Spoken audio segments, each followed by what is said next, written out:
New Mexico wildfire now moving closer to the Los Alamos National Lab, home to a huge storage ground of radioactive waste. Now, CBS News correspondent Cynthia Bowers is in Los Alamos, New Mexico, with the very latest on that story for us this morning. Cynthia, good morning.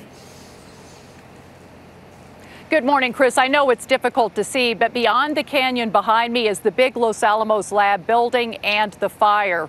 We are being kept well away from this for safety reasons, but the air is filled with acrid smoke. Now, today could be dicey because forecasts call for wind gusting up to 30 to 35 miles an hour, and firefighters fear this fire could explode as it rages towards town and the lab.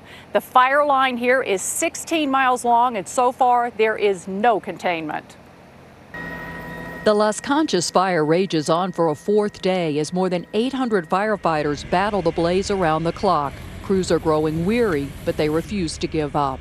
It's dangerous out there. They're getting tired. We're really watching. We're trying to rotate them, platoon them so they can sleep. When you have something like this in your backyard and you're protecting your neighbor's house, it's hard to relax.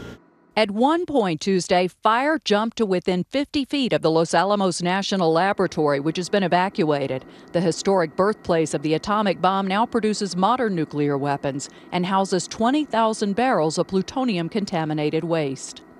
Our facilities and nuclear materials are protected and safe.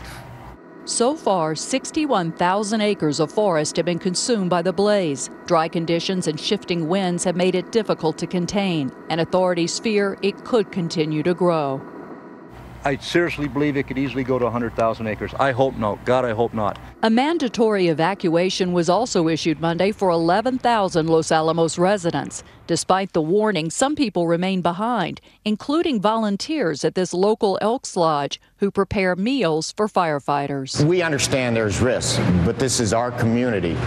And this is how we support our community. Right now, the fire is separated from the town and lab by a mountain ridge. If the fire crests that ridge, there are two canyons filled with dry trees, fuel for the fire. One leads into town, the other to the lab.